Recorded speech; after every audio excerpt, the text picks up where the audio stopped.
Hello दोस्तों, welcome to ICM channel. आज हमसे डिस्कस करने वाले हैं दो स्टॉक के बारे में। पहला यहाँ पे केपी टेक्नोलॉजीज और दूसरा है आपका फेडरल बैंक। तो आप इस वीडियो को जरूर से अंत तक देखना क्योंकि ये वीडियो इम्पॉर्टेंट है दोनों स्टॉक के लिए। तो ये देखोगे तो बहुत कुछ आपको यहाँ पे नया जरूर से सीखने को मिलेगा। तो चलो फिर हम लोग स्टार्ट करते हैं और डिस्कस करते हैं पहले केपी टेक के बारे में। अब देखो यहाँ पे देखते देखते फिर से जो इसका लेवल आपको आ चुका है 945 का। और बहुत से लोग जो है जब इसका रेंज जब आपको 780 पे था उससे मैंने कहा था कि आप यहाँ पे बाई कर सकते हो क्योंकि सपोर्ट के अभी भी ऊपर देखने को मिलता है। और ज़रूर से बहुत लोगों ने यहाँ पे बाई किया भी होगा। लेकिन देखो जब क्या हुआ, जब रिपोर्ट आपको आया जेपी मॉर्गन का कि इतना ज़्यादा यहाँ पे डाउन जाएगा तो फिर बहुत से लोग यहाँ प्रेशर में आ गए थे और स्टॉक बहुत ज़्यादा यहाँ पे टूट भी चुका था। और मैंने कहा था कि देखो कोई भी स्टॉक जो है ना ऐसे यहाँ पे गिरावट नहीं होगा, बस शॉर्ट टर्म के लिए गिरावट हुआ फिर यहाँ पे चढ़ा क्योंकि इसका जो सेल्स है प्रॉफिट है वो लगातार बढ़ रहा है। और आपका इस बार का जो क्वार्टर 4 का नंबर है वो तो यहाँ पे शानदार देखने को मिला ही है। और इसी के कारण कहीं ना कहीं बैकअप में सपोर्ट जो है मिला है।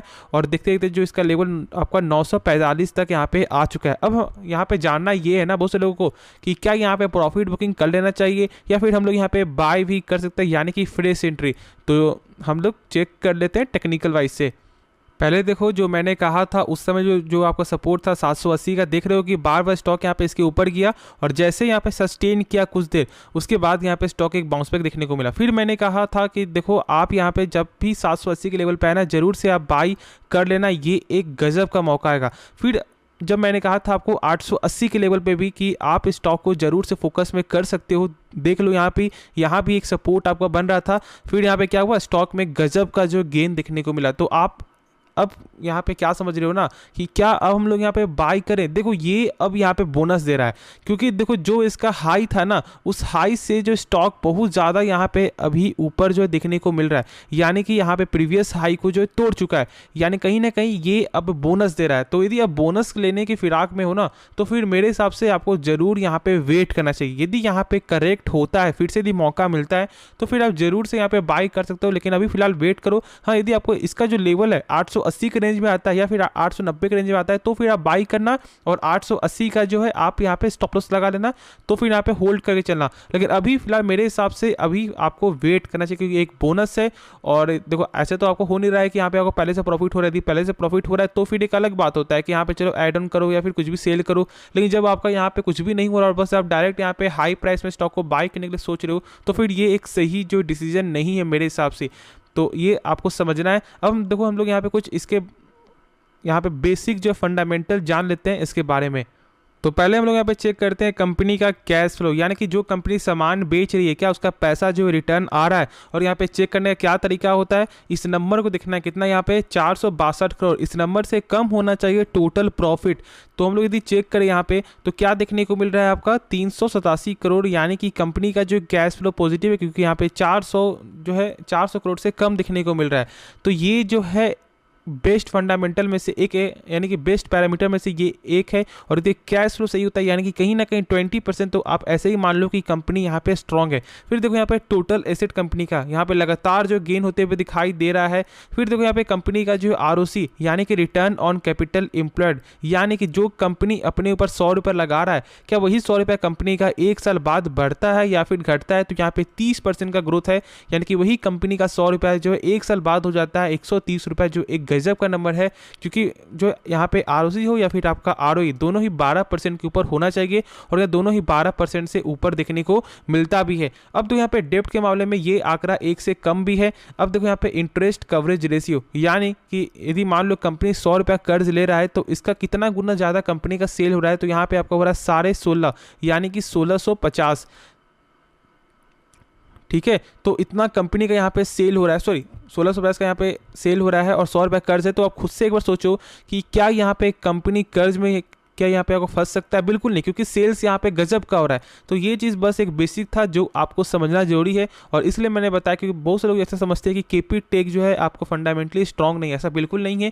ये एक फंडामेंटल स्ट्रांग है और मैंने बहुत सारे वीडियो में इसको कवर किया था और मैंने उस समय बताया था। और आज आप देख रहे हो कि देखते देखते इतना ज़्यादा लेवल यहाँ पे देखने को मिल रहा है। तो अभी आपको ट्रैप में नहीं फंसना है, जब इसका एक अच्छा लेवल आएगा तो फिर हम लोग फिर से यहाँ पे आपको बाई करेंगे। लेकिन तो ये एक बोनस है और ये बोनस कहाँ पे जाकर रुकेगा इसकी कोई भी गारंटी नहीं है।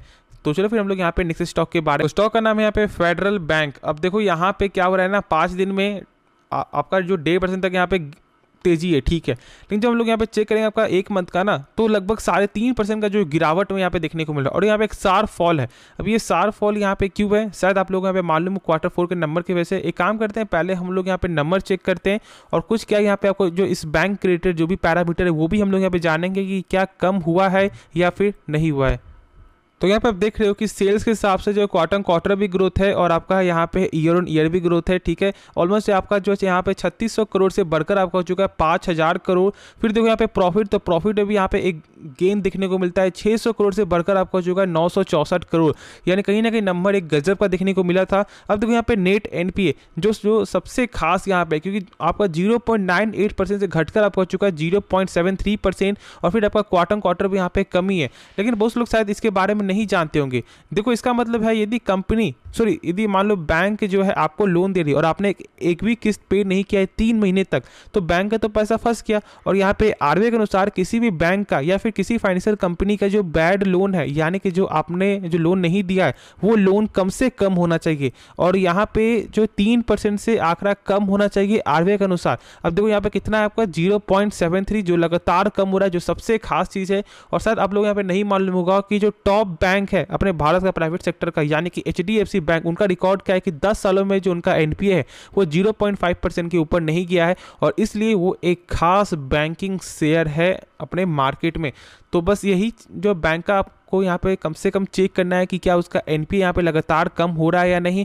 और एक बार और चेक कर लेना कि क्या पिछला तो ऐसा नहीं है कि इसका एनपीए यहाँ पे 3% था, 4% था, तो ऐसे स्टॉक से थोड़ा सा दूर हो रहा है। जैसे कि अभी फिलहाल आपका बंधन बैंक है और आपका आरबीएल बैंक है, ठीक है। यहाँ पे आपका बंधन बैंक इतना ज़्यादा प्रेशर क्यों है, क्योंकि इसका जो एनपीए है ना वो पहले 4% तक आपको चला गया था, और कहीं ना कहीं उसी के कारण जो स्टॉक इतना ज़्यादा यहाँ पे टूट चुका है कि अभी फिलहाल एनपीए लगातार कम भी हो रहा है, लेकिन उसके बाद भी कोई फर्क नहीं पड़ रहा है। तो ये जरूर आपको चेक करना है बाय करने से पहले। ऐसा मत देखना कि अभी फिलहाल क्या यहाँ पे करंट एनपीए है या फिर नहीं, ठीक है। यहाँ पे पहले देख लेना कि क्या नेट एनपीए एक बार भी तो यहाँ पे 3% से ऊपर तो नहीं ना गया। यदि गया हो तो फिर तो यहाँ पे आपको सोच समझ कर ही बाय करना है।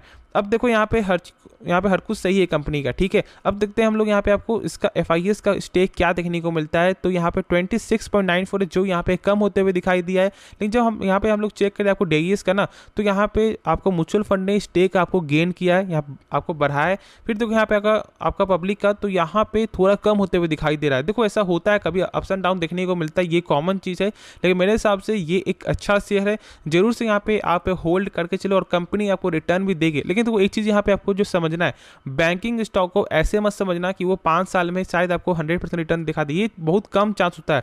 बैंकिंग स्टॉक को आप समझना कि कम से कम जो है हर साल आपको 15% या फिर आपको 10% का रिटर्न जरूर देखने को मिल सकता है। उस हिसाब से बैंकिंग स्टॉक को पिक करना। और बहुत से लोग यहाँ पे इसलिए पिक भी करते हैं बैंकिंग स्टॉक को, क्योंकि बैंकिंग स्टॉक एक सेफ स्टॉक होता है।